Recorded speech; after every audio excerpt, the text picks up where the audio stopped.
ka danna subscribe sannan kuma ka danna alamar kallarwa domin samun shirye-shiryenmu da zarar mun daura. Mun gode da kallon.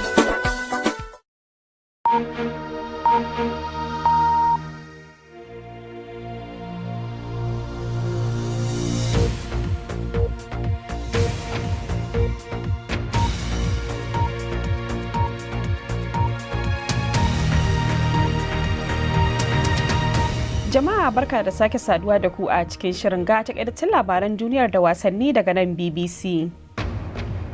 A yau ne al'ummar musulmi da ke faɗin duniya suka gudanar da bikin babbar sallah. Za mu ga yadda ta gudana a Najeriya da Nijar. Shin ko muna sanya takunkumin rufe fuska domin kariya daga cutar corona yadda ya dace? Ku biyo mu domin ganin yadda ake sanyawar. A yau ne musulmi daga sassa daban-daban na duniya suka gudanar da babbar idin sallah wadda ake yi a kowace ranar 10 ga watan Zulhajji. Sallar ta bana dai yana zuwa ne a daidai lokacin da annobar cutar corona ke ci gaba da barna a kasashen duniyar. Hakan kuma ya sanya ake gudanar da ita cikin taka tsantsan da kuma matsin tattalin arziki.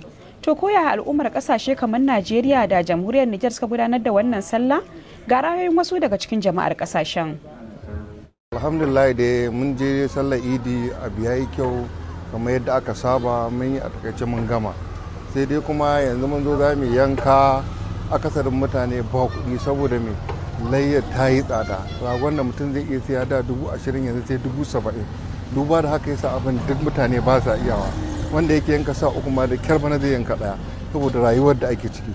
To amma alhamdulillah iyaka kokarin mutane da ɗan tanajin su an ɗan yi layyar dai, amma ba na jin an kai kaso 50% na abin da ake yi a yau da gobe, sai dai kurin ba abin da za mu ce alhamdulillah.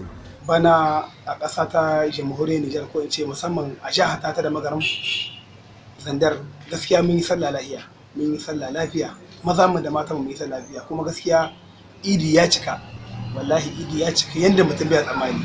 Wallahi ni dai Allah ya gwada mani dan mutum da dan mutum, kuma gashi sallah mun yi ta kama a haɗe, babu wata matsala a ce can ba a yi can ana yi. A rana ɗaya muka yi ta yau Juma'a, kuma gaskiya sallah ta yi, babu wata matsala. Sai dai mun yi ta a cikin yanayi ne na cutar na ta COVID-19 coronavirus, amma duk da wannan gaskiya mun yi ta lafiya da mun ƙare ta lafiya. Don haka ina ma kowa barka da sallah, kuma da fatan an yi sallah lafiya. Muna fatan Allah Ubangiji yanda ya gwada mana wannan sallar ta layya lahiya, Ubangiji Allah sa a ƙare ta lahiya. Masha Allah, alhamdulillah, sallah ta gaskiya kowa da kowa jama'a an yi sallah gaba ɗaya mu, babu wani yau yayi wani gobe yayi, gaba ɗaya sallah jama'a musulmi gaba ɗaya idi ya cika. Gaskiya idi bai taba cika ba ma irin na bana da muka je muka yi sallah. Alhamdulillah mun yi sallah lahiya, Allah Ubangiji ya maimaita mana ta baɗin baɗala. Alhamdulillah gaskiya ba ilayya ba, saboda sakamakon dabbobi sun riga sun yi tsada, kuma sallah alhamdulillah tunda Allah ya sa muna da cikin ƙoshin lafiya. Alhamdulillah, sai mu fatan Allah maimaita mana, ya kara maimaita mana, nuna mana badare da lafiya. Al'umma jama'a musulmi duka an yi idi gaba ɗaya, idi ta cika gaba ɗaya aka yi sallar wannan. Alhamdulillah mun yi sallah cikin wani rai. Allah ubangiji maimaita mu, Allah ubangiji su kai mu ta baɗin baɗa da lahiya, Allah ubangiji sanya alheri, kowa ya yi sallah. To a nan Birtaniya ma dai an gudanar da sallar idin. Ba kamar karamar sallah ba da hauhawar masu kamuwa da cutar corona ta hana yin idi, sai dai kuma an yi sallar ne cikin tsauraran matakan kariya daga cutar corona. A yau din nan ma dai an ƙara ɗaukar matakan kulle a wasu yankunan Ingila inda cutar ke ƙara kunno kai. To Nura Makwashi Maradin ya tattaro mana wasu ra'ayoyin al'ummar Hausawa mazauna Birtaniyar. Wannan sallah da muka gabatar yau alhamdulillah ba kamar karamar sallah ta gabata ba, wacce take lokacin ana cikin tsananin abu na corona. Yau ga shi da mutane da kaina sun zo daga wasu garuruwa, mun gabatar da sallah cikin farin ciki da walwala da kuma mutane da yawa sun zo, sai dai kawai an dan takaita zuwan yara. Mun zo ne a kashi na biyu, an raba sallah saboda a yi rage cunkoso. An yi kashi na farko karfe 9, aka kuma buɗe wannan zo a kashi na biyu. Alhamdulillah lafiya kalau, masallaci a cikin ko'ina da mutane a cikin walwala. Hadi alhamdulillah an samu an ga yan uwa da abokai da aka daɗe ba a gani ba. Yanzu kuma mun taso daga sallar idi, saboda haka za mu je mu dan kikkinta, kuma sai mu je layya kamar yadda muke yi a nan. Mu za a je shago ne a karɓa, ba kamar yadda aka saba yi a gida ba shi ma. So dama tuni mun riga mun biya kuɗin layyar, za mu je shi shagon sai mu karɓi raguna an riga an yanka an gyara an yi komai sai ka faɗi yadda kake so a yi ma an so kake a gutsatsara ma shi ƙanana ko kuma dai a niƙa ma shi yadda dai mutum yake so sai ya je ya karɓa. Alhamdulillah mun samu da abu da gari ba lamura ta ci gaba da faruwa yadda ya kamata garin ba sallah ba mu samu dai mun je masallaci ba amma dai wannan sallah alhamdulillah an samu Allah dai mai kamar. To za ku iya samun wasu bayanai akan wannan labarin da ma wasunsu a shafinmu na intanet bbchausa.com wanda za ku iya samu akan wayoyinku na salula. To yanzu kuma ga wasu ƙarin labaran duniyar. Ƙungiyar agaji ta Save the Children ta ce tashin hankalin da ke ta haɓaka a yankin Darfur na Sudan ya tilasta mata rufe wasu asibitocin ta biyu da kuma wani ofishinta, wanda hakan ya sa yara 14,000 ba za su rika samun kulawar da suke bukata ba. Ƙungiyar ta ce waɗannan cibiyoyi nata su ne kaɗai suke ba da abinci da kuma kulawa ga waɗannan yara a yankin. An dai samu ƙarin kai hare-hare da dama a yammacin Darfur a wannan makon. An cafke wasu fitattun mata biyu a Zimbabwe a babban birnin kasar Harare a lokacin da suke zanga-zangar kin jinin gwamnati.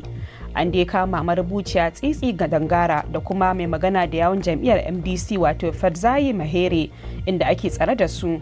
Yawancin manyan biranen kasar ciki har da Harare sun zama fayau sakamakon yadda jami'an tsaro ke sintiri a tituna. Tun da fari gwamnati ta gargaɗin cewa za ta ɗauki tsauraran matakai ga masu zanga-zanga. Shugaban hukumar lafiya ta duniya ya ce za a ɗauki gwamman shekaru ana jin raɗaɗin barkewar annobar cutar corona. Tedros Adhanom Ghebreyesus na wannan jawabi ne a taron gaggawa na WHO wanda kwamitin ke duba yadda cutar ta barke watanni 6 da ayyana ta a matsayin annobar duniya baki ɗaya.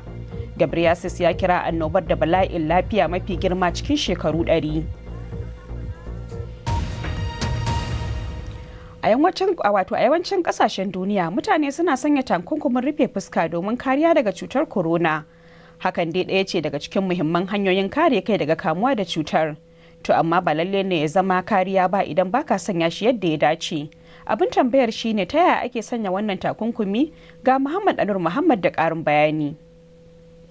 Takunkumi baya aiki idan baka saka shi daidai ba. Yana buƙatar ya kasance a saman baki da hancinka, saboda a lokacin da masu ɗauke da cutar suka yi atishawa, ko kuma lokacin da suke magana da ƙarfi ko tari, ko waƙa a lokacin da suke feshin miyau ko majina cikin iska. Don haka idan bai rufe hancinka ba sosai, cikin sauƙi majinar ko yawun za su iya watsuwa. Haka ma idan baka rufe bakinka ba, haka yayi daidai. Rage yaduwar feshin miyau ko majinar, saboda zaka iya kamuwa da cutar corona, amma kuma baka da duk wata alama. Shawarar da ita ce ka sanya takunkumin a duk inda ba za ka iya bayar da tazara da sauran mutane ba, kamar haka.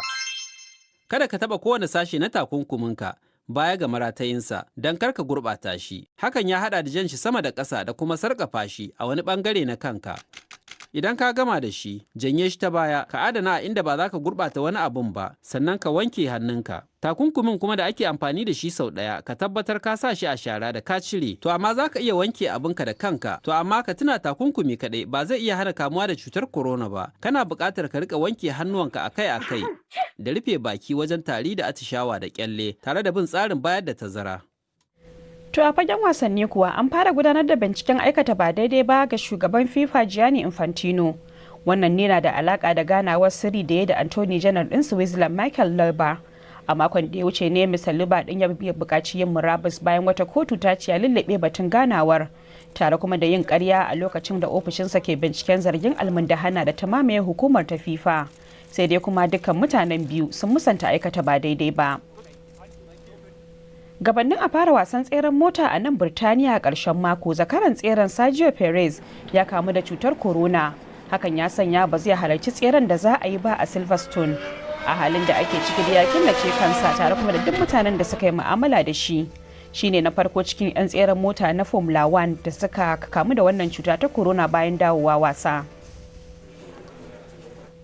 To za ku iya samun dukkan waɗannan labaran ne kuma a shafinmu na intanet bbc.com/hausa.